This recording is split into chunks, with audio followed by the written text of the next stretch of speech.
Hello, buddies. How are you doing? It's been a very long time since I posted the review regarding my Baleno. The last review I posted was about 5,000 kilometers. So now the car has completed 24,000 kilometers and it's close to 3 years. So I thought of posting a long-term ownership review. So that would be helpful for the people who are going to plan to buy the Baleno. So I will mainly divide the review between pros and cons. I will not take much of your time. So let's start with the pros. The first pro of this car is the looks. It looks fantastic. At any given angle, the Baleno is a very good looking hatchback. So especially the Alpha version with this machine cut alloy wheels, it looks great. Even at the rear also, the car is definitely a good looking one. I could say it's the best good looking hatchback in its entire segment. The second pro, its engine. The engine is K series 1.2 dual VVT 4-cylinder engine. The engine is too good. It's very responsive, fuel efficient, and I've done few long runs with this car, and the engine is very responsive till 115 kilometers. But post 120, it loses its breath. Okay, so it feels breathless after 120, and even the stability of the car is fantastic till 115 kilometers. So post 120, the car feels not well planted on the road, and the NVH levels from the engine is fantastic, as you all know. K series engines are proven, reliable, and robust. And the third pro is its headlights. This is equipped with the LED projector headlight setup. So the illumination from these headlights are too good. So there is no need to upgrade. So as far as my experience, it gets the job done. So you are a person who is going to travel on the highways, especially in the night times frequently, then an upgrade is necessary. But I think these are pretty good enough. And the fifth pro is the comfort levels in the car. The comfort levels in this car is fantastic. So I've done a long drives like Hyderabad to Arunachalam, Hyderabad to Mysore, and from Mysore to Coorg. And so even after traveling 500 to 70 kilometers, so you won't feel much of the tightness, especially the front, the driver and co-passenger seats. They are well designed, so they're too good in comfort. So this one I added from the accessories. So this adds further comfort to the ride. So as you can see, the interior, as soon as you get into the Baleno, so the interior feels premium. Obviously it's a premium hatchback, but there is a con in the interior, so I will explain that in the cons. Yeah. And the rear seat comfort is also great, so you get sufficient headroom, sufficient knee room. Under the support is great, so the rear comfort is the best in its hatchback segment. And what else can I say about the pros? The braking of the car is fantastic.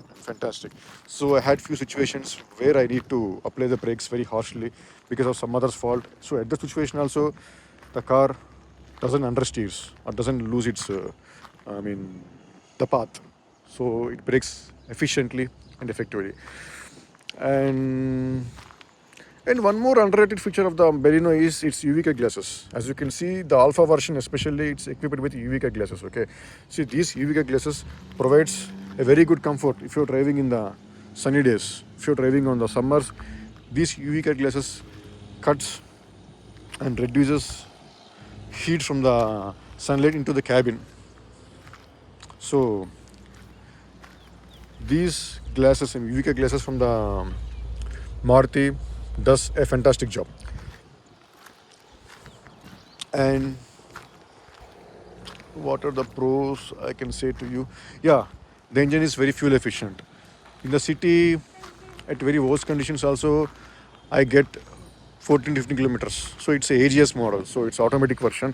So it's an AGS, Alpha AGS. So the fuel efficiency is a bit low when compared to the manual. So I think 1 or 2 kilometers less than the manual version. Okay, so the fuel efficiency of this car is fantastic. On the highways, to the max I got is around 20 kilometers. Yeah, you won't believe, right? But it's the fact. I got 26 kilometers per liter on the highways. So I maintained 80 to 100 kilometers, no harsh braking, no harsh acceleration. So I got 26 kilometers on the highways. Let me remove these stones. You see these stones here. Okay. And the one more pro of the Maruti Suzuki vehicles is its service network. So you can get Maruti service anywhere in the India, and anybody, any local mechanic can repair the Maruti Suzuki vehicles because the design, the engineering is so simple. There is no complicated in mechanics or as well as in terms of engine. So the service network of the Maruti is fantastic. And let's talk about the cons. The first con which I observed in this ownership is, though the interior looks premium, there are few rattles here and there. So as the car age, so you could observe a few rattle sounds coming from the dashboard. So that is one con I observed in this car. So the interior looks fantastic. There is no denying fact. But as soon as the car ages, you could feel some rattling, squeaking noises from here and there is no permanent solution for that. I have shown to the service center regarding these issues, but their response and their work or to fix these rattles is nothing. They didn't fix the rattles completely. So obviously in the Maruti car you could experience few rattles here and there. And the second con is the ground clearance. Yes, I agree, it's a hatchback. It has got 170 mm of ground clearance, but still if you are planning on the long rides, because if you plan for a trip, so you don't know how the road conditions are. So I had few situations where I scrapped my underbelly to the road. So the ground clearance is okay enough for the city, but if you are going outside of the city, so you could experience few issues with the ground clearance. And what are the cons? Yes, previously the service centers are responsive. They're well trained enough to sort out the issue. But as of now, last Saturday I have done my second PMS service. So I complained regarding the front brake noise. So even after mentioning the front disc brake noise, they didn't resolve the issue. So I complained again to the service manager, and he assured me that he will arrange a senior technician to sort out the issue. But I feel the Maruti service is deteriorated when compared to the previous years. Yes, I am talking about the Nexa.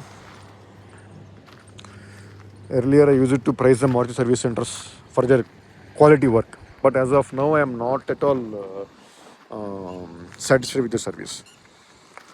And so you all may ask about the build quality of this car. Yes, I accept with you.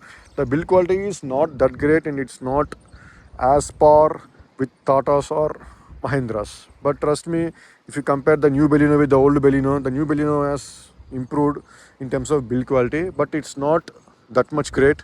But it's definitely much better than the old Baleno. But the build quality must improve. Yes, I think I have seen few images in the internet. There is a facelift for the Baleno coming. So Maruti definitely concentrates further improvement in the build quality. Yes, definitely the new current gen Baleno is improved in terms of build quality. You can feel that heaviness whenever you lift the bonnet, whenever you close the doors and open the doors. So, but it still there is room for improvement in terms of build quality. So you can't expect a very good build quality like Tatas or Mahindras.